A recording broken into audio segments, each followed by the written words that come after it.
when my mother was at the age of 50 and I was, a young girl, I automatically thought, at 50, my mom is old. And, I was treating her as an old person. I was looking at her and as an old lady, a person who cannot, maybe, have a conversation with. Because in our times also, the mothers also used to not be very forthcoming in conversations related to, our own personal body issues, our personal health issues. So that, that kind of mindset, now when I think now, I wonder, how come I thought my mother was old? Why didn't we have any dialogue regarding our intimate health, some kind of knowledge which she could have given me? But I think that rapport was not there. Not because of my mistake or my mother's mistake, is because that was the mindset of women maybe 30 years back. And I'm so sad to say that it is the mindset of women still in the society at large. I'm not really talking about the metro cities. I'm not talking about, well-educated women, but there are women and women in tier 2, tier 3, destinations, who are living in small towns and villages, where I think the scenario is still the same. They go through a lot of things. They go through multiple issues with their health, their intimate area, their vaginal health, their hormonal health, their sexual health, and they do not talk, and they do not even discuss with their own. Sometimes I feel they don't get enough information from their parents. They don't discuss with their siblings, and they suffer in silence. And because of that, in the social setup, in the family setup, these conversations are a taboo, and they are still a taboo. And as a result, women think, that, they normalize all these symptoms. If I'm having vaginal dryness, let's normalize it. If I'm having painful intercourse, let's bear it. If I'm having recurrent UTI, I just think maybe I'm not having enough water. But that's it. Beyond that, there is no information ready out there. And that's how social media is such a boon. And, even anybody who has a phone can now just go on YouTube, can go on Instagram, and just type out your, your worry or your health issue. And there is a multitude of videos out there for people to, look at and try to get as much information as possible. Now, here also I want to add one thing more, that people who are creating such kind of content, there is a very big responsibility on all of us, that we put out only content which is scientifically backed, content which is no way would harm the person who is, absorbing that content. So that's a very big responsibility for both us, you and me talking now, and our app as a whole. And I'm pretty sure that Mirror app has this agenda of putting out very legit and very correct health for women, and to hold their hands in each phase of, their hormonal journey, be it their 30s, their perimenopause, their menopause, their, the fertility phase, and postpartum as well. First and foremost, for anybody in their reproductive stage, or their fertility phase, is periods. So that's the first symptom which one can, assess. Important is that the periods are becoming irregular. What I mean by irregular periods is either you are having periods twice in a month, your normal cycle. I'll take a step back and just talk about a normal cycle. Usually our periods are between 2 to 7 days. So anything between 2 to 7 days is fine. And that also, if you've been having regularly for the past many years, your periods are just for 2 days, that is your normal. Maybe your friend or your sister may be having periods for 4 days. Now that's her normal. Your normal is 2 days, her normal is 4 days. So any changes in this, recent changes, initially I was having periods for 4 days, now I'm having periods for 2 days. Now that's a change. That also is a sign of hormonal imbalance. So anything which you see a change in your menstrual cycle. Then the next thing, your periods come every 28 to 30 days. Max we can take 28 to 32 days, right? Anything between this is normal. So any change beyond this, if your periods are coming beyond 32, 34 days, that's abnormal. It means there's a hormonal imbalance.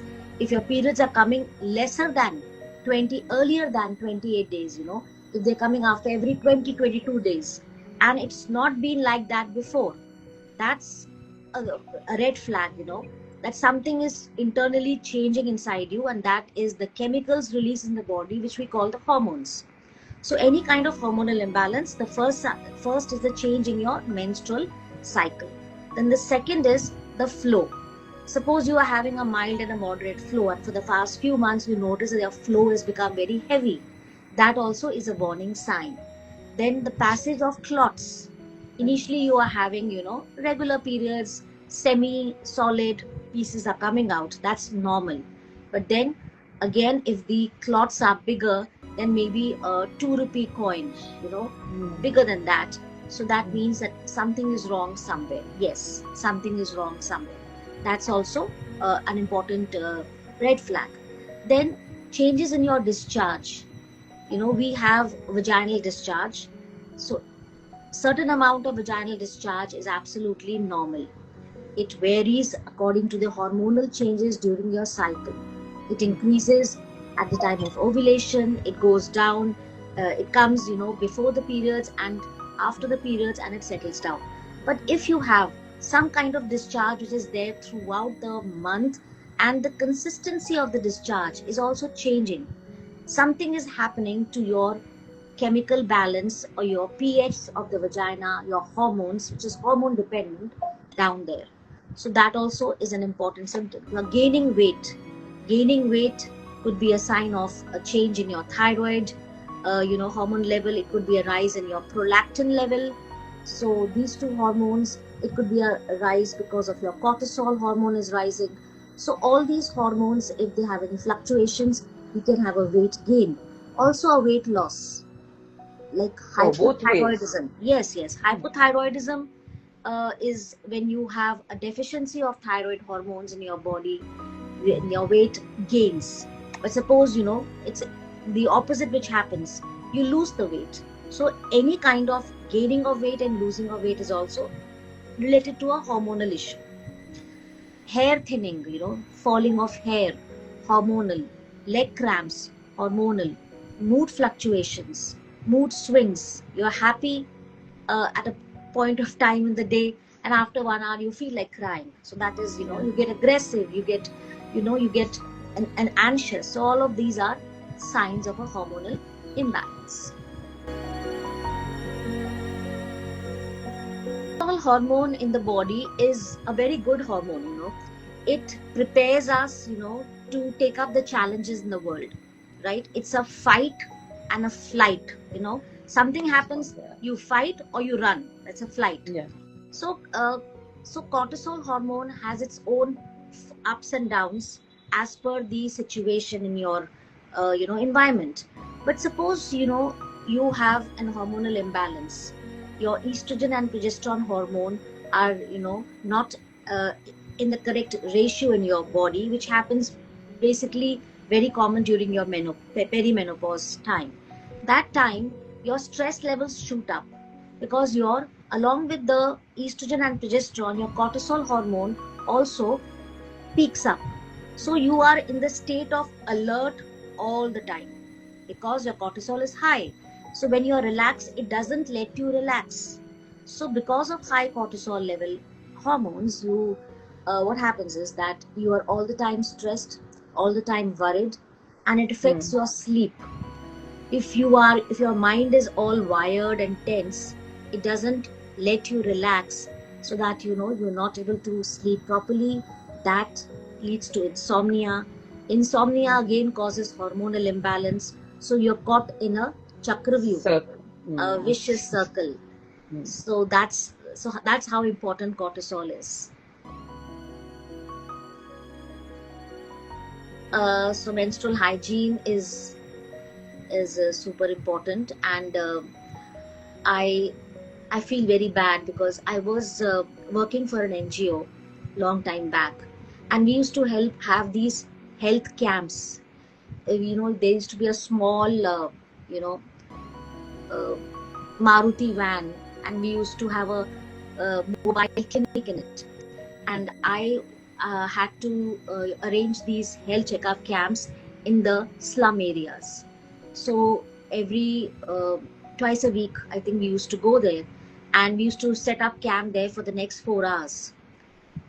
And when I used to sit and talk, I had a staff who used to, they were junior doctors, they were nurses. So what I used to do was I used to pick up a group of women. Either they used to be washing clothes, or they used to be, picking up water and all that. And I used to go and chat with them. And I used to realize that they are using cloth during their periods. And that's how, because I remember watching a 10, 12-year-old girl sitting near that water source, and she was washing her stained cloth. Then I asked her, I said, what do you do? What are you doing? And she said, I'm on periods, and mere periods ho rahe hain, and I'm washing my cloth. And her mother was supervising. So then I realized this is menstrual hygiene knowledge is zero, and the poor girls in the slums absolutely are helpless. That's the way they've been taught by their mothers. And what is just a sanitary napkin. So that's how the NGO started to increase their funds, and we began to distribute sanitary napkins.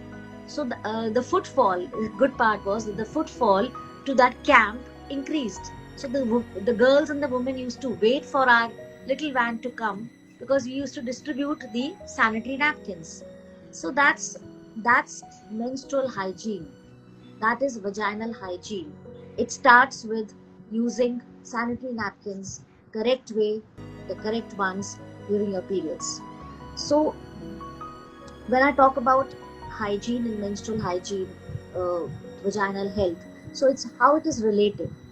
So if you use cloth during your periods, and there are certain bacteria, there are certain viruses, there are certain fungi, they grow in that warm, moist, dirty environment.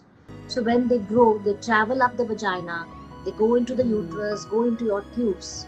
So you will see that women have pelvic inflammatory disease. We call it the PID. That's because of chronic infection in the lower birth canal and in the uterus. Now we have the mouth of the uterus called the cervix. So there are certain viruses called the HPV, so human papilloma virus. So those two, 16 and 18, there are two types of them. So any kind of lack of hygiene or poor vaginal health, recurrent infections, so they trigger cancer of the cervix. So that's how this is one aspect. Other aspects is that getting sexually active very early in life, having multiple partners, all that is also related. But I think that is secondary. We should start with menstrual hygiene and the use of proper sanitary napkins during your periods. If that is done and dusted, I think 50% of the certain complications can be avoided. I would say yes. Why I would say yes is because there are a lot of pros and cons. I would say menstrual cup is a tick mark. Why? Because it is less. I would start to say that it's cheaper. So somebody who has a menstrual cup and somebody who has to buy sanitary napkins every month, a menstrual cup turns out to be cheaper. But yes, at the same time, you have to take proper care of the menstrual cup. You have to wash it, sterilize it before using it.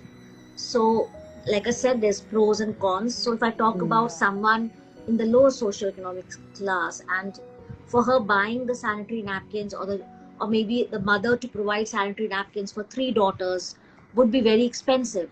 So for her, if she's given the option of using a menstrual cup, because menstrual cup you can use for 2 to 3 years, maybe more, but I always say max 2 years, must change it. And if you take proper care of it in terms of washing and sterilizing, they are good. Then secondly, if you are an active person, if you are a sporty person, there also a menstrual cup is better, less chances of spillage. In the case of menstrual hygiene, sanitary napkins, I won't name the brands, but they have a chemical coating, right? They have a chemical coating, and if you're wearing them for a long period of time, and you are at school, you are at office, and you have not changed it, then that area is humid, and so fungus loves to grow there. So so you have to be very careful, the kind of brand you're using and how frequently you are changing your you know pad. Suppose you don't have a heavy bleeding, so women just tend to just keep wearing it. They don't realize that you have to change it after every 4 hours, irrespective of the flow, because after that it becomes a breeding ground. So that's how menstrual hygiene and sanitary napkins. In the case of the vaginal cup, it's not so, because the cup takes up the menstrual blood at the origin. Just as it comes out of the uterus, is caught by the cup in the vagina. But at the same time, there also you have to be careful. You have to maintain certain sterilization and hygiene of that cup. And at the same time, if people do forget to take it out, that's also a bit scary. Yes. Especially if you're not a heavy bleeder, you just tend to put it in the morning and forget about it. I have girls come up and say कि मैं तो 24 घंटे पहन लेती हूँ. That also is not good. So I think every product has its own pros and cons. So you just have to be very aware. Similarly with tampons, people, you have something called a toxic shock syndrome. If you do not remove your tampon, you end up with bacterial vaginosis. So everything has its own. So awareness is the key. We have to offer women these options. You can either use pads, or you can use your menstrual cup, you can use tampons. But what are the pros and cons? I think that is very important. So summers, again, I would say it's very important to first check what is the quality of the panties you are wearing. So anything to do with synthetic panties is a no. Not even summers, it's always a no. I know synthetic panties look very pretty with all the laces and all the colors, but still switch to always cotton panties, because they are more breathable, the air can pass through, and the accumulation of sweat is less. Secondly, in summers, I would advise all the young girls out there not to wear tight jeans. Tight jeans, you are in tight jeans, you're throughout the day, you're outside, you're sweating inside, so it's humid, so you tend to have vaginal infections more. So tight jeans, synthetic panties, no. Thirdly, I also in the summers, I would say too much of one tends to keep going to the washroom and keep thinking it's hot, and you keep washing yourself down there. That's also not correct. Also in traveling, I'll tell you why. Because 90% of the women I know, they think that we are very, very hygienic, because after every urination we are washing ourselves. But are you patting yourself dry? 90% will not do it. They will wear the panty while they are wet. So what you're doing, you have no idea where the water is coming from. It's coming from some tank somewhere which has not been cleaned, right? And what you are doing is you're taking the water with the bacteria and the virus, and you're putting it in your intimate area, and you are thinking that, oh, I'm very hygienic, I've cleaned myself. No, actually you are doing more harm.